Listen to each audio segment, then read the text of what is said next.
भागवत के 12 स्कंध में कलयुग के धर्म के अंतर्गत श्री सुखदेव जी परीक्षित जी से कहते हैं, ज्यों-ज्यों घोर कलयुग आता जाएगा त्यों-त्यों उत्तरोत्तर धर्म, सत्य, पवित्रता, क्षमा, दया, आयु, बल और स्मरण शक्ति का लोप होता जाएगा। अर्थात लोगों की आयु भी कम होती जाएगी जब कलिकाल बढ़ता चला जाएगा। बाद कलयुग में अंतिम समय में बहुत मोटी धारा से लगातार वर्षा होगी, जिससे चारों ओर पानी ही पानी हो जाएगा। समस्त पृथ्वी पर जल हो जाएगा और प्राणियों का अंत हो जाएगा। इसके बाद एक साथ 12 सूर्य उदय होंगे और उनके तेज से पृथ्वी सूख जाएगी। कलयुग के अंत में भयंकर तूफान और भूकंप ही चला करेंगे। लोग मकानों में नहीं रहेंगे, लोग गड्ढे खोदकर रहेंगे। धरती का 3 हाथ अंश अर्थात लगभग 4.5 फुट नीचे तक धरती का उपजाऊ अंश नष्ट हो जाएगा। भूकंप आया करेंगे। महाभारत में कलयुग के अंत में प्रलय होने का जिक्र है, लेकिन यह किसी जल प्रलय से नहीं बल्कि धरती पर लगातार बढ़ रही गर्मी से होगा। महाभारत के वन पर्व में उल्लेख मिलता है कि कलयुग के अंत में सूर्य का तेज इतना बढ़ जाएगा कि 7 समुद्र और नदियां सूख जाएंगी। संवर्तक नाम की अग्नि धरती को पाताल तक भस्म कर देगी। वर्षा पूरी तरह बंद हो जाएगी, सब कुछ जल जाएगा। इसके बाद फिर 12 वर्षों तक लगातार बारिश होगी, जिससे सारी धरती जलमग्न हो जाएगी। जल में फिर से जीव उत्पत्ति की शुरुआत होगी। महर्षि व्यास जी के अनुसार कलयुग में मनुष्यों में वर्ण और आश्रम संबंधी प्रवृत्ति नहीं होगी। वेदों का पालन कोई नहीं करेगा। कलयुग में विवाह को धर्म नहीं माना जाएगा। शिष्य गुरु के अधीन नहीं रहेंगे। पुत्र भी अपने धर्म का पालन नहीं करेंगे। कोई किसी कुल में पैदा ही क्यों न हुआ, जो बलवान होगा वही कलयुग में सबका स्वामी होगा। सभी वर्णों के लोग कन्या बेचकर निर्वाह करेंगे। कलयुग में जो भी किसी का वचन होगा वही शास्त्र माना जाएगा। कलयुग में थोड़े से धन से मनुष्यों में बड़ा घमंड होगा। स्त्रियों को अपने केशों पर ही रूपवती होने का गर्व होगा। कलयुग में स्त्रियां धनहीन पति को त्याग देंगी। उस समय धनवान पुरुष ही स्त्रियों का स्वामी होगा। जो अधिक देगा उसे ही मनुष्य अपना स्वामी मानेंगे। उस समय लोग प्रभुता के ही कारण संबंध रखेंगे। द्रव्य राशि घर बनाने में ही समाप्त हो जाएगी। इससे दान पुण्य के काम नहीं होंगे और बुद्धि धन के संग्रह में ही लगी रहेगी। सारा धन उपभोग में ही समाप्त हो जाएगा। कलयुग की स्त्रियां अपनी इच्छा के अनुसार आचरण करेंगी। हाव भाव विलास में ही उनका मन लगा रहेगा। अन्याय से धन पैदा करने वाले पुरुषों में उनकी आसक्ति होगी। कलयुग में सब लोग सदा सबके लिए समानता का दावा करेंगे। कलयुग की प्रजा बाढ़ और सूखे के भय से व्याकुल रहेगी। सबके नेत्र आकाश की ओर लगे रहेंगे। वर्षा न होने से मनुष्य तपस्वी लोगों की तरह फल मूल पत्ते खाकर और कितने ही आत्मघात कर लेंगे। कलयुग में सदा अकाल ही पड़ता रहेगा। सब लोग हमेशा किसी न किसी कलेशों से घिरे रहेंगे। किसी तो थोड़ा सुख भी मिल जाएगा। सब लोग बिना स्नान करे ही भोजन करेंगे। देव पूजा, अतिथि सत्कार, श्राद्ध और तर्पण की क्रिया कोई नहीं करेगा। कलयुग की स्त्रियां लोभी, नाटी, अधिक खाने वाली और मंदभाग्य वाली होंगी। गुरुजनों और पति की आज्ञा का पालन नहीं करेंगी तथा पर्दे के भीतर भी नहीं रहेंगी। अपना ही पेट पालेंगी, क्रोध में भरी रहेंगी। देह शुद्धि की ओर ध्यान नहीं देंगी तथा असत्य और कटु वचन बोलेंगी। इतना ही नहीं, वे दुराचारी पुरुषों से मिलने की अभिलाषा करेंगी। ब्रह्मचारी लोग वेदों में कहे गए व्रत का पालन किए बिना ही वेदाध्यापन करेंगे। गृहस्थ पुरुष न तो हवन करेंगे न ही सत्पात्र को उचित दान देंगे। वनों में रहने वाले वन के कंदमूल आदि से निर्वाह न करके ग्रामीण आहार का संग्रह करेंगे और सन्यासी भी मित्र आदि के स्नेह बंधन में बंधे रहेंगे। कलयुग आने पर राजा प्रजा की रक्षा न करके बल्कि कर के बहाने प्रजा के ही धन का अपहरण करेंगे। अधम मनुष्य संस्कारहीन होते हुए भी पाखंड का सहारा लेकर लोगों ठगने का काम करेंगे। उस समय पाखंड की अधिकता और अधर्म की वृद्धि होने से लोगों की आयु कम होती चली जाएगी। उस समय 5, 6 अथवा 7 वर्ष की स्त्री और 8, 9 या 10 वर्ष के पुरुषों से ही संतान होने लगेंगी। घोर कलयुग आने पर मनुष्य 20 वर्ष तक भी जीवित नहीं रहेंगे। उस समय लोग मंदबुद्धि, व्यर्थ के चिन्ह धारण करने वाले, बुरी सोच वाले होंगे। लोग ऋण चुकाए बिना ही हड़प लेंगे तथा जिसका शास्त्र में कहीं विधान नहीं है, ऐसे यज्ञों का अनुष्ठान होगा। मनुष्य अपने को ही पंडित समझेंगे और बिना प्रमाण के ही सब कार्य करेंगे। तारों की ज्योति फीकी पड़ जाएगी, 10 दिशाएं विपरीत होंगी। पुत्र पिता को तथा बहुएं सास को काम करने भेजेंगी। कलयुग में समय के साथ साथ मनुष्य वर्तमान पर विश्वास करने वाले, शास्त्र ज्ञान से रहित, दंभी और अज्ञानी होंगे। जब जगत के लोग सर्वभक्षी हो जाएं, स्वयं ही आत्मरक्षा के लिए विवश हो तथा राजा उनकी रक्षा करने में असमर्थ हो जाएंगे, तब मनुष्यों में क्रोध लोभ की अधिकता हो जाएगी। कलयुग के अंत के समय बड़े बड़े भयंकर युद्ध होंगे, भारी वर्षा, प्रचंड आंधी और जोरों की गर्मी पड़ेगी। लोग खेती काट लेंगे, कपड़े चुरा लेंगे, पानी पीने का सामान और पेटियां भी चुरा ले जाएंगे। चोर अपने ही जैसे चोरों की संपत्ति चुराने लगेंगे। हत्यारों की भी हत्या होने लगेगी। चोरों से चोरों का नाश हो जाने के कारण जनता का कल्याण होगा।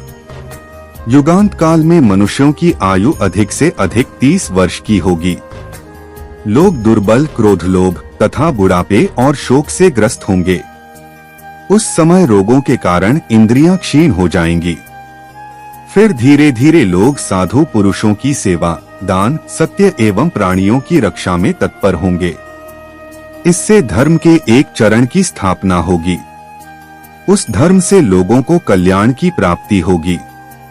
लोगों के गुणों में परिवर्तन होगा और धर्म से लाभ होने का अनुमान होने लगेगा। फिर श्रेष्ठ क्या है, इस बात पर विचार करने से धर्म ही श्रेष्ठ दिखाई देगा। जिस प्रकार क्रमशः धर्म की हानि हुई थी, उसी प्रकार धीरे धीरे प्रजा धर्म की वृद्धि को प्राप्त होगी। इस प्रकार धर्म को पूर्ण रूप से अपना लेने पर सब लोग सत्ययुग देखेंगे। भावार्थ, कलियुग के पापों ने सब धर्मों को ग्रस लिया। सदग्रंथ लुप्त हो गए। दंभियों ने अपनी बुद्धि से कल्पना कर करके बहुत से पंथ प्रकट कर दिए। रामचरित मानस, उत्तरकांड 97, कक गोस्वामी तुलसीदास जी श्रीमद्भागवत और रामायण के अनुसार ही रामचरित के उत्तरकांड में काकभूषुंडी का अपनी पूर्व जन्म कथा और कली महिमा का वर्णन करने का उल्लेख करते हैं।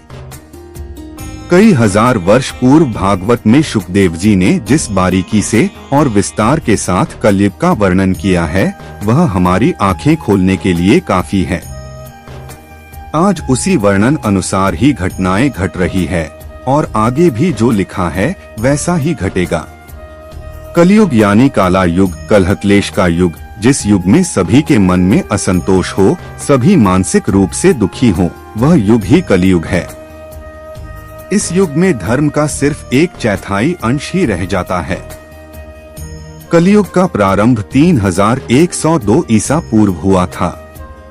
श्रीमद्भागवत पुराण और भविष्य पुराण में कलयुग के अंत का वर्णन मिलता है। कलयुग में भगवान कल्कि का अवतार होगा, जो पापियों का संहार करके फिर से सतयुग की स्थापना करेंगे। कलयुग के अंत और कल्कि अवतार के संबंध में अन्य पुराणों में भी इसका वर्णन मिलता है। कब होगा कलयुग का अंत? मनुष्य का 1 मास, पितरों का 1 दिन रात। मनुष्य का 1 वर्ष, देवता का 1 दिन रात। मनुष्य के 30 वर्ष, देवता का 1 मास। मनुष्य के 360 वर्ष, देवता का 1 वर्ष, दिव्य वर्ष। मनुष्य के 43200 वर्ष, देवताओं के 1200 दिव्य वर्ष अर्थात 1 कलियुग। मनुष्य के 86400 वर्ष, देवताओं के 2400 दिव्य वर्ष अर्थात 1 द्वापर युग। मनुष्य के 12,96,000 वर्ष, देवताओं के 3600 दिव्य वर्ष अर्थात 1 त्रेता युग। मनुष्य के 17,28,000 वर्ष अर्थात देवताओं के 4,800 दिव्य वर्ष अर्थात एक सतयुग। इस सब का कुल योग मानव के 43,20,000 वर्ष अर्थात 12,000 दिव्य वर्ष अर्थात एक महायुग या एक चतुर्युगी चक्र। सतयुग 4,800 दिव्य वर्ष 17,28,000 सौर वर्ष। त्रेतायुग 3,600 दिव्य वर्ष 12,96,100 सौर वर्ष। द्वापर युग 2,400 दिव्य वर्ष 8,64,000 सौर वर्ष। कलयुग 1,200 दिव्य वर्ष 4,32,000 सौर वर्ष। इस मान से कलियुग का काल 4,32,000 साल लंबा चलेगा।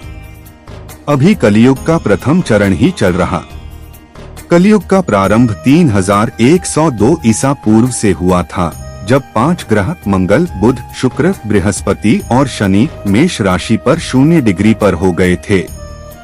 इसका मतलब 3102 + 2016 5,118 वर्ष कलियुग के बीत चुके हैं और 426882 वर्ष अभी बाकी है। अगले पन्ने पर जानिए क्या होगा। कलियुग के अंत में मनुष्य की औसत आयु 20 वर्ष ही रह जाएगी। 5 वर्ष की उम्र में स्त्री गर्भवती हो जाया करेगी।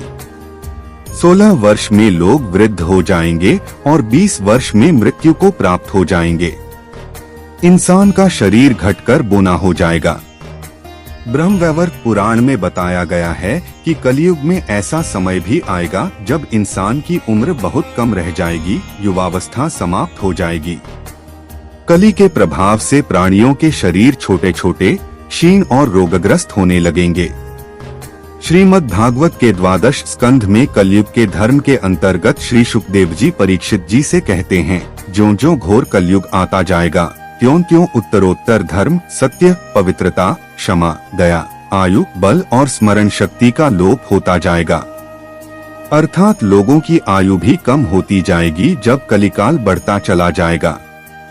कलयुग के अंत में जिस समय कल की अवतार अवतरित होंगे, उस समय मनुष्य की परम आयु केवल 20 या 30 वर्ष होगी। जिस समय कल की अवतार आएंगे, चारों वर्णों के लोग शूद्रों, बोने के समान हो जाएंगे। गायें भी बकरियों की तरह छोटी छोटी और कम दूध देने वाली हो जाएगी। क्या खाएगा मनुष्य? कलियुग के अंत में संसार की ऐसी दशा होगी कि अन्न नहीं उगेगा। लोग मछली मांस ही खाएंगे और भेड़ व बकरियों का दूध पिएंगे। गाय तो दिखना भी बंद हो जाएगी। होगी तो वह बकरी समान होगी। एक समय ऐसा आएगा जब जमीन से अन्न उपजना बंद हो जाएगा। पेड़ों पर फल नहीं लगेंगे। धीरे धीरे ये सारी चीजें विलुप्त हो जाएंगी। गाय दूध देना बंद कर देगी। कैसा मनुष्यों का स्वभाव? स्त्रियां कठोर स्वभाव वाली व कड़वा बोलने वाली होंगी। वे पति की आज्ञा नहीं मानेंगी। जिसके पास धन होगा उसी के पास स्त्रियां रहेगी।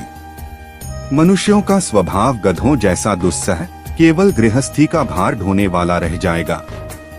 लोग विषी हो जाएंगे। धर्म कर्म का लोप हो जाएगा। मनुष्य जपरहित, नास्तिक व चोर हो जाएंगे। सभी एक दूसरे को लूटने में रहेंगे। कलियुग में समाज हिंसक हो जाएगा। जो लोग बलवान होंगे उनका ही राज चलेगा। मानवता नष्ट हो जाएगी। रिश्ते खत्म हो जाएंगे। एक भाई दूसरे भाई का ही शत्रु हो जाएगा। जुआ, शराब, परस्त्रीगमन और हिंसा ही धर्म होगा। पुत्रः पितृवधम कृत्वा पिता पुत्रवधं तथा निरुद्वेगो वृहद्वादी न निंदामुपल्प्स्यते म्लेच्छीभूतं जगत् सर्व भविष्यति न संशयः हस्तो हस्तं परिमुषेद युगान्ते समुपस्थिते।